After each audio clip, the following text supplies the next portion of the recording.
Haga jingla kai Copa America na ka Group A haprenga Canada ka Persia e ka Chile. Bad kane kane ka jingla kai ka bodon kambha na banta ka Chile ban job khnang bakani orung sya ka quarter final. Haba Phai sya kane ka jingla kai ka Chile ka ha banile kai tang ship peungon naduk a minute ka ba arpunyo hadin bau player ujongka ususo ulayo priang ya ka red card.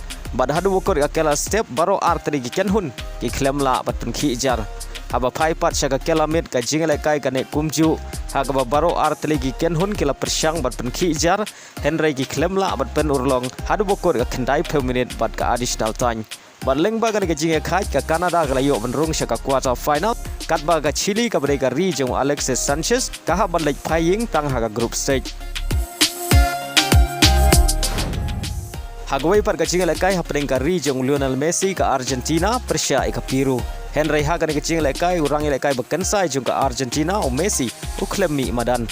Haba Phai sya ke cing lekai ha kela step ke cing lekai ke long mare khai ha ba baro artli ki kenhun ki Khlem la bat pen khijar wala kila persyang ka tokat ne.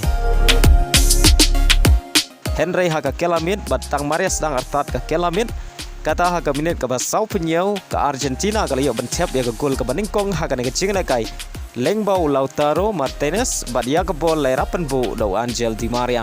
Bad ha minute ke bah nyau peu ar ke Argentina ke layo ya ke penalti. Henry Paredes u Khlem la bad penrung ya ke penalti.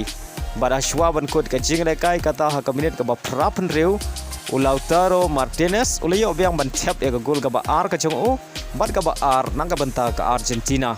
Bad dai lama gini ke ar gol jong u Martinez ke Argentina kalala ban pelim ya ke Peru da ar la not hagane ke cing lekai bad kumjuro ke Khlem par syarem hagane ke cing lekai group stage.